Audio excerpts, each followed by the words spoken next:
ஒரு ஆணுக்கு வந்து 4 மனைவி 5 மனைவி இருக்கலாம். அவன் எத்தனை வப்பாட்டி வேணாலும் வச்சிருக்கலாம், எத்தனை அஃபேர்ல வேணாலும் அவன் இருக்கலாம். ஆனால் ஒரு பெண் தன் கணவனை தாண்டி வேற யாரையாவது திரும்பி தெரியாதனமா பார்த்துட்டா கூட அவளுக்கு வந்து ஒரு பெரிய லிஸ்டே இருக்கு.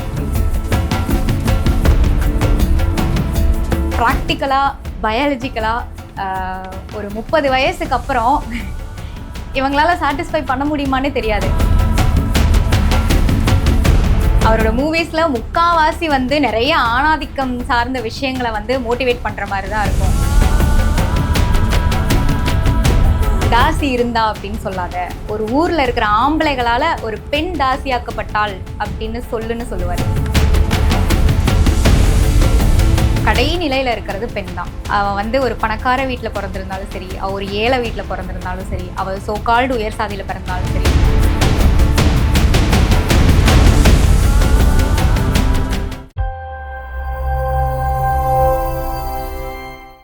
தோழர் விஜய் சங்கீதா இஷ்யூன்னு மட்டும் இல்லை, ரீசெண்டாக ரவிமோகனோட டிவோர்ஸ் இஷ்யூவில் கூட அவங்களோட ஒய்ஃபு அவங்களோட கேர்ள் ஃப்ரெண்டை கூட இப்போ கிரிட்டிசைஸ் பண்ணி நிறைய பேர் போஸ்ட் போட்டுட்ருக்காங்க.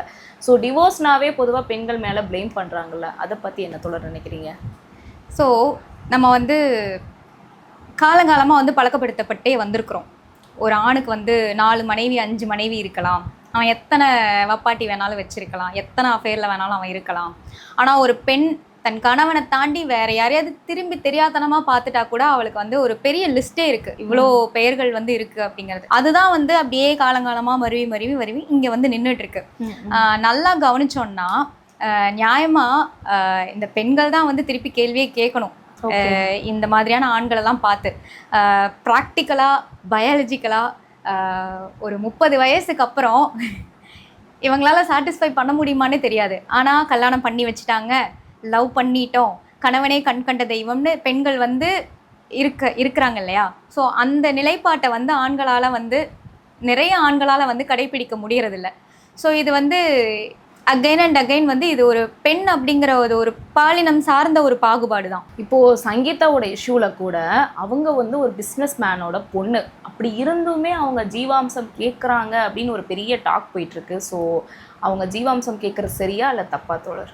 ஒடுக்கப்படுற அந்த கேட்டகரியில் கடைநிலையில் இருக்கிறது பெண் தான். அவள் வந்து ஒரு பணக்கார வீட்டில் பிறந்திருந்தாலும் சரி, அவள் ஒரு ஏழை வீட்டில் பிறந்திருந்தாலும் சரி, அவள் சோகால்டு உயர் சாதியில் பிறந்தாலும் சரி, ஒரு தாழ்த்தப்பட்ட சாதியில் பிறந்திருந்தாலும் சரி, அவள் ஒரு வேலைக்கு போகலை, கல்யாணம் ஆகலை, சிங்கிள் மாம், அது என்னவா இருந்தாலும் சரி, எண்ட் ஆஃப் த டே வந்து அவள் எல்லாருக்கும் கடைநிலையில் கீழே இருக்கிறவ, ஒரு புழுவுக்கும் கூட கீழே இருக்கிறவ தான். ஸோ வந்துட்டு இவங்க ஒரு சாதியம் சார்ந்து இருக்கிற பெண்ணாகட்டும், ஸோ இவங்க எல்லாருமே வந்து ஃபேஸ் பண்ணுற பிரச்சனைகள் வேறையாக இருக்குமே தவிர, பட் இவங்க எல்லாருமே கம்பல்சரி ஏதாவது ஒரு பிரச்சனையை வந்து வாழ்க்கையில் ஃபேஸ் பண்ணிட்டு தான் இருப்பாங்க. அண்ட் ஒரு கல்யாணத்துக்கு அப்புறம் ஒரு முறிவு அப்படிங்கிறது வந்து அது அவங்க 2 பேர் சார்ந்தது. ஸோ அதுக்கப்புறம் அந்த பொண்ணு தான் அந்த குழந்தைய ஹேண்டில் பண்ண போகிறா, அவள் தான் அந்த லைஃப் லாங் அவளை கொண்டு போக போகிறா அப்படிங்கிற பட்சத்தில் அவளுக்கு அது தேவைன்னா அவள் தாராளமாக அதை வந்து கிளைம் பண்ணலாம். இதை நீ வாங்காத, உங்கள் அப்பா வந்து இவ்வளோ பெரிய பணக்காரர், உங்கள் அப்பா வந்து, அந்த கேள்வியெல்லாம் இங்கே யாருக்குமே தேவையில்லை. ஏன்னா எண்ட் ஆஃப் த டே அந்த எல்லா ப்ராப்ளம்ஸையும் ஃபேஸ் பண்ண போகிறது அந்த பொண்ணு தான். அரசியலுக்கு வந்துட்ட விஜய் காலங்காலமாக சினிமாவில் அட்ஜஸ்ட்மெண்ட்டுன்னு ஒரு விஷயம் இருக்கே, பொண்ணுங்களுக்கு நடக்குது, அதை பற்றி எந்த இடத்துலையுமே வாயவே திறக்கல. ஸோ இவர் எப்படி அரசியலுக்கு வருது சரியா தப்பா தோழர்? இல்லை, ஆக்டர் விஜய் அட்ஜஸ்ட்மெண்ட் பற்றி மட்டும் இல்லை, அவர் எதை பற்றியுமே பேசினது இல்லைங்க. அவரோட மூவிஸில் முக்காவாசி வந்து நிறைய ஆணாதிக்கம் சார்ந்த விஷயங்களை வந்து மோட்டிவேட் பண்ணுற மாதிரி தான் இருக்கும். அவர் மட்டும் இல்லை, நிறைய ஆட்கள் அப்படி தான் இருக்காங்க. இல்லை தோழர், மாஸ்டர் படத்தில் வந்து சாரி கட்டினாலும் சுடிதார் போட்டாலும் வந்து தப்பாக நடக்கிறவன் நடக்க தானே செய்கிறான்னு ஃபெமினிசம் பேசியிருப்பாரு. அது யாராவது தெரியாமல் எழுதி கொடுத்துருக்காங்க. ஸோ ரியல் லைஃப்பில் என்னவா இருக்காங்க அப்படிங்கிறது தான் ரொம்ப முக்கியமான விஷயம். நீங்கள் அரசியல் கற்றுக்கிறது இல்லை, ஹிஸ்ட்ரியே எனக்கு தேவையில்லை, நான் ஏன் ஹிஸ்ட்ரியை படிக்கணும்னு சொன்ன ஒரு கட்சி தலைவர் வந்துட்டு அவருக்கு அரசியல் பற்றியோ இல்லை பெண்கள் சார்ந்த பிரச்சனைகளை பற்றியோ வந்துட்டு அந்த அளவுக்கு புரிதல் இருக்குமான்னு எனக்கு நம்பிக்கை இல்லை. ஸோ அவர் என்ன கேட்டால் அவர் இன்னும் சில வருடங்கள் இருந்து பொறுமையாக அரசியலை கற்றுக்கிட்டு கன்ஸ்ட்ரக்டிவாக கிரிட்டிசிசம் வைக்கிறதுனா என்னன்னு தெரிஞ்சுக்கிட்டு அதுக்கப்புறமா அரசியலுக்குள்ளே வர்றது சரின்னு தோணுது. சரி தோழர், நீங்களும் பார்த்துருப்பீங்க இன்ஸ்டால நிறைய பேர் வந்து சில கிளாமரான ட்ரெஸ்ஸு வீடியோஸ்லாம் போட்டு சப்ஸ்கிரிப்ஷன் ஒரு விஷயத்தை யூஸ் பண்ணி ஆண்கள்ட்ட இருந்து காசு பறிக்கிறாங்க அப்படின்னு சில போஸ்ட் எல்லாம் போயிட்டு இருக்கு சோஷியல் மீடியால. அதை பத்தி என்ன தோழர் நினைக்கிறீங்க? ஜெயகாந்தனுடைய ஒரு ஃபேமஸான ஒரு வரிகள் ஒன்று இருக்கு. என்னன்னா, ஒரு ஊர்ல ஒரு தாசி இருந்தா அப்படின்னு சொல்லாத, ஒரு ஊர்ல இருக்கிற ஆம்பளைகளால ஒரு பெண் தாசியாக்கப்பட்டாள் அப்படின்னு சொல்லுவாரு. அந்த மாதிரி பார்க்குறவன் இருக்கிற வரைக்கும் அங்கே எல்லாம் நடந்துட்டு தான் இருக்கும். நீ ஏன் பார்க்குற? எவன்லாம் போய் அங்கே கமெண்ட்ல வந்துட்டு தன்னை உத்தமனாக காட்டிக்கிட்டு இவ அப்படி பண்ணுறா இப்படி பண்ணுறா இவ அது இது ஸ்லட் ஷேம் ஸ்லட் வேர்ட்ஸ்லாம் யூஸ் பண்ணுறானோ அவன் தான் திருட்டுத்தனமாக போய் அங்கே வேடிக்கையும் பார்த்துட்டு இருப்பான். ஸோ ஒரு பெண் ஏன் அந்த சூழலுக்கு தள்ளப்படுறா, அங்கே என்ன நடக்குது, இந்த கேள்விகளுக்கெல்லாம் இந்த கேள்விகளே நம்ம ஃபஸ்ட்டு வைக்க மாட்டோம். எடுத்ததுமே அவன் வந்துட்டு காட்டுறா, அவ்வளோதான் நமக்கு தெரியும். அங்கே யார் பார்க்குறான், அங்கே ஆடியன்ஸ் யாருங்கிறது நம்ம யாருக்குமே இங்கே பெரிய விஷயமா இருக்கிறதே இல்லை. சரி தோழர், இப்போது பாய் ஃப்ரெண்ட் இருக்காங்க, கேர்ள் ஃப்ரெண்ட் இருக்காங்க, ஓகேவா? அதில் பாய் ஃப்ரெண்ட் கேட்கறதுக்காக சில ப்ரைவேட் ஃபோட்டோஸ் எல்லாம் வந்து சென்ட் பண்ணுறாங்க, அவங்கள நம்பியும் சென்ட் பண்ணுறாங்க.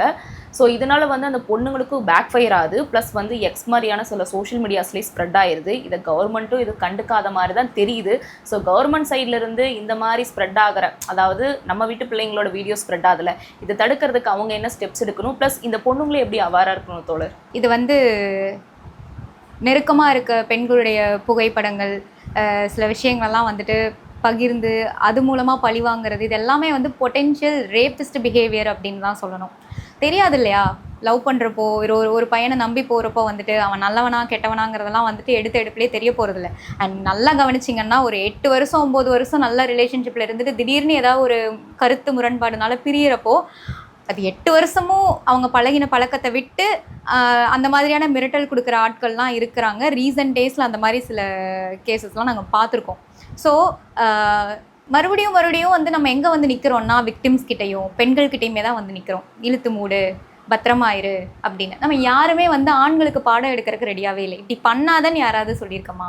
பெண்கள் எவ்வளோ சேஃபாக இருக்கணும், பெண்கள் கையில் வந்துட்டு பெப்பர் ஸ்ப்ரே எடுத்துகிட்டு போகணும், பெண்கள் வந்துட்டு தற்காப்பு கலைகள்லாம் கற்றுக்கணும்னு தான் சொல்லிகிட்டே இருக்கமே தவிர மறுபடியும் நம்ம யாருமே வந்து ஆண்கள் எப்படி இருக்கணும், அவன் என்ன மாதிரியான விஷயங்களை வந்து நம்ம மானிட்டர் பண்ணணும், இது எதுவுமே நம்ம பேசுகிறதே இல்லை. இது எல்லாமே எங்கேருந்து ஸ்டார்ட் ஆகணும்னா எஜுகேஷன்லேருந்து தான் ஸ்டார்ட் ஆகணும். அடிப்படையான கல்வியிலேருந்து தான் இது எல்லாமே ஒரு நல்ல தொடக்கமாக இருக்கும். அண்டு இந்த இடத்துல நான் சத்தியமாக பிள்ளைங்களுக்கு அட்வைஸ் பண்ண மாட்டேன். அது தேவையில்லை. ஏன்னா அங்கே தப்பு வந்து அவன் மேலே தான் இருக்குது, பிள்ளை மேலே இல்லை. அண்ட் இன்னொரு விஷயம் வந்துட்டு கவர்மெண்ட் இந்த மாதிரி நம்பி லவ் பண்ணி போகிற பொண்ணுங்களோட ஃபோட்டோ மட்டும் இல்லை, ஒருத்தி சும்மா வாய் பேசிட்டா போதும், ஒர்க் பண்ணுற பிளேஸ் ஆகட்டும், சோசியல் மீடியா ஆகட்டும், தனக்கு மேலே சுப்பீரியராக ஒரு பொண்ணு நின்று ஒரு கருத்தை ஸ்ட்ராங்காக வைக்கிறான்னாலே அடுத்த நாளே அவள் ஃபோட்டோ வந்துட்டு எக்ஸ் வலைத்தளமாகட்டும் இன்னும் நிறைய சோசியல் மீடியா பிளாட்ஃபார்மில் வந்துட்டு மாஃப் பண்ணி போடுறது, இந்த மாதிரியான நிறைய விஷயங்களை பண்ணிட்டு தான் இருக்கானுங்க. ஃபர்ஸ்ட் திங் வந்துட்டு இதுக்கெல்லாம் இப்போ யாரும் பயந்துட்டு அழுதுட்டுலாம் இல்லைடா அப்படின்னு சொல்கிறதுக்கு ஒரு 10% இருந்தாலும் 90% பொண்ணுங்க ஸ்டில் வந்துட்டு அந்த பயந்துட்டு இருந்துட்டு தான் இருக்காங்க. ஸோ பயப்படாதீங்க பிள்ளைங்களா, ஸ்ட்ராங்காக ஹேண்டில் பண்ணுங்கள். ரொம்ப சிம்பிள் தான். போய் நீங்கள் வாட்டில் கம்ப்ளைண்ட் ஒன்று ஃபைல் பண்ணுங்கள். அண்ட் இதை சொல்கிறது ஈஸியாக இருக்கும், பட் அதுக்கு பின்னாடி பிள்ளைங்க வந்து மென்டலி நிறைய ப்ரெஷர் அண்ட் ஸ்ட்ரெஸ்ஸை வந்து ஹேண்டில் பண்ணுவாங்க. பட் நமக்கு வேறு வழி இல்லை. நீங்கள் ஒரு இடத்துல விட்டுட்டு போனீங்க அப்படின்னா உங்களுக்கு பண்ணதே தான் அந்த நாய் மறுபடியும் இன்னொரு பொண்ணுக்கு போய் பண்ணுவான். ஸோ முடிஞ்ச அளவுக்கு அதை பிரேக் பண்ண தான் பார்க்கணும். அண்ட் இன்னொரு விஷயம், சைபர் க்ரைம் போர்ட்டல் இது எல்லா நேரமும் ஆக்டிவாக இருக்கா அப்படின்னு கேட்டால் ஐ ஹவ் நோ ஐடியா. ஏன்னா நானே வந்துட்டு ஒரு கிட்டத்தட்ட ஒரு 500-600 கம்ப்ளைண்ட் வந்து ஃபைல் பண்ணியிருப்பேன், எனக்காகவும் சரி மற்ற பொண்ணுங்களுக்காகவும் சரி. ஆனால் அது ஒரு 4 மாதம் 5 மாதம் கழிச்சு அங்கேருந்து ஃபோன் வரும். இது நான் மறுபடியும் பதிவு பண்ணிகிட்டே இருக்கேன். கவர்மெண்ட் தயவு செஞ்சு இதிலலாம் வந்து கொஞ்சம் அந்த டிபார்ட்மெண்ட்ஸ்லாம் இருக்குது, ஆனால் அது ஆக்டிவாக இருக்கான்னு கேட்டால் எனக்கும் ஐடியா இல்லை, அவங்களுக்கும் ஐடியா இருக்காதுன்னு நினைக்கிறேன். ஸோ இதிலலாம் கொஞ்சம் டீப்பாக உள்ளே இறங்கி இது ஒர்க் ஆகுதா அப்படிங்கிறத செக் பண்ணணும். ஏன்னா பெண்களுக்கான பாதுகாப்பை நாங்கள் கொடுக்குறோம், நாங்கள் உறுதி செய்கிறோன்னு சொல்லிக்கிட்டே இருந்தால் இங்கே எதுவுமே நடக்காது. ஸோ டெக்னாலஜி அப்டேட் ஆகிற மாதிரி, இங்கே இருக்கிற அப்யூசஸ் அப்டேட் ஆகிற மாதிரி, அவங்கள எப்படி ஹேண்டில் பண்ணணும் அப்படிங்கிற அந்த எதுவுமே வந்து அப்டேட் ஆகணும். தோழர், நீங்களே நிறைய படங்கள்லாம் பார்த்துருப்பீங்க. ஆக்சுவலாக கருப்பாக இருக்கவங்களுக்கு வந்து வாய்ப்பே கிடைக்காது சினிமாவில். ஆனால் அந்த மாதிரியான விஷயங்களை பிரேக் பண்ணது வந்து ரஜினி, விஜயகாந்த், முரளி மாதிரியான ஆக்டர் தான். அவங்க பிரேக் பண்ணிட்டாங்க, ஓகே. ஆனால் பெண்கள் சைடு வந்தால் அந்த மாதிரி வந்து கருப்பான பெண்களை வந்து வாய்ப்பே தரமாட்டுறாங்க. ஆனால் அதே சமயம் வந்து ஒயிட்டா இருக்க பெண்களுக்கு டல் மேக்கப் போட்டு நடிக்க வைக்க ரெடியா இருக்காங்க, ஆனா கருப்பா இருக்க பெண்களுக்கு வாய்ப்பு தர மாட்டாங்க. ஸோ இதை பத்தி என்ன தோழர் நினைக்கிறீங்க? ரஜினி, அப்புறம் விஜயகாந்த், முரளி இந்த மாதிரியான நடிகர்கள்லாம் அந்த காலத்தில் சில ஸ்டீரியோ டைப்ஸை பிரேக் பண்ணி இந்த ரேசிசம் இந்த மாதிரியான விஷயங்களை உடச்சிட்டு வெளியே வந்தது ரொம்ப பாராட்டத்தக்க ஒரு விஷயம். அப்படியே இந்த சைடு வந்துட்டோம்னா இப்போ சில ஹீரோஸ்லாம் வந்துட்டு நாங்கள் வந்து கருப்பாக இருக்கிறதுனாலையோ நாங்கள் வந்து இந்த மாதிரி இருக்கிறதுனாலே எங்கள் கூட எந்த ஆக்ட்ரஸும் வந்துட்டு இது பண்ண மாட்டாங்கன்னு சொல்லி பெரிய கம்ப்ளைண்ட்லாம் வைக்கிறாங்க. அவங்களுமே விக்டிம்ஸ் தான். ஆமாம் ஆமாம். ஆனால் இவங்க அப்ரோச் பண்ண நடிகைகள்லாம் யாரு? இவங்கள மாதிரியே கலர் டோனில் இருக்கிற ஒரு நடிகையை போய் இவங்க அப்ரோச் பண்ணி அவங்க வேணான்னு சொல்லியிருக்காங்களான்னு கேட்டால் இருந்திருக்காது.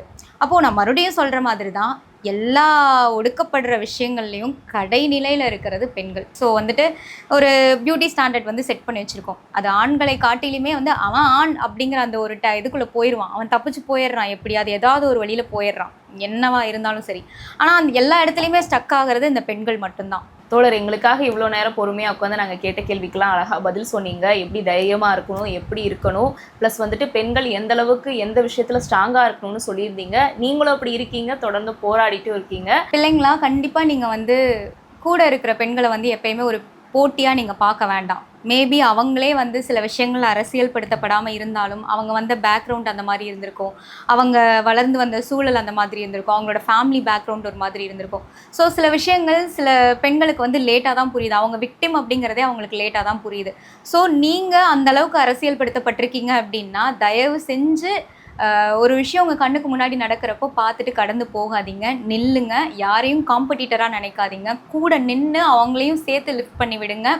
சேர்ந்து இங்கே நம்ம வந்து சர்வைவ் ஆகிறது ரொம்ப இம்பார்ட்டன்ட். ஏன்னா நம்ம எல்லாருமே இங்கே வந்து சேம் போட்டில் தான் வந்து ட்ராவல் பண்ணிகிட்ருக்கோம். நம்ம எந்த விதமான பிரச்சனையை ஃபேஸ் பண்ணாலுமே நம்ம எண்ட் ஆஃப் த டே நம்ம வந்து நிற்கிறது பெண்கள் அப்படிங்கிற ஒரு இதுக்குள்ளே தான் நிற்கிறோம். இதில் வந்து திருநங்கைகளும் அடக்கம். ஸோ நம்ம எல்லாருமே வந்துட்டு ஒருத்தர் விட்டு கொடுக்காம அந்த விமன்ஹுட் அப்படின்னு சொல்கிற அந்த ப்ரைடை வந்து நம்ம எப்பயுமே வந்து கையில் தூக்கி பிடிச்சிட்டே தான் இருக்கணும். அது ரொம்ப இம்பார்ட்டன்ட். அண்ட் தைரியமாக எல்லாத்தையும் ஃபேஸ் பண்ணுங்கள், நல்லா படிங்க, சம்பாதிங்க. மற்ற விஷயங்கள் எல்லாமே அடுத்து தான். நீங்கள் நல்லா படித்து ஃபினான்சியலாக இண்டிபெண்ட்டாக நிற்கிறப்போ ஆட்டோமேட்டிக்காக உங்கள் மேலேயே உங்களுக்கு ஒரு பெரிய ஒரு நம்பிக்கை ஒன்று க்ரியேட் ஆகும். அது அவங்கள சுற்றி இருக்கிற நிறைய ஸ்டீரியோ டைப்ஸ் அது வந்து உடைக்கும். அந்த சேஞ்சஸை கண்கூட நீங்களே பார்க்க முடியும். ஓகே தோழர், ரொம்ப நன்றி தோழர். தேங்க்யூ.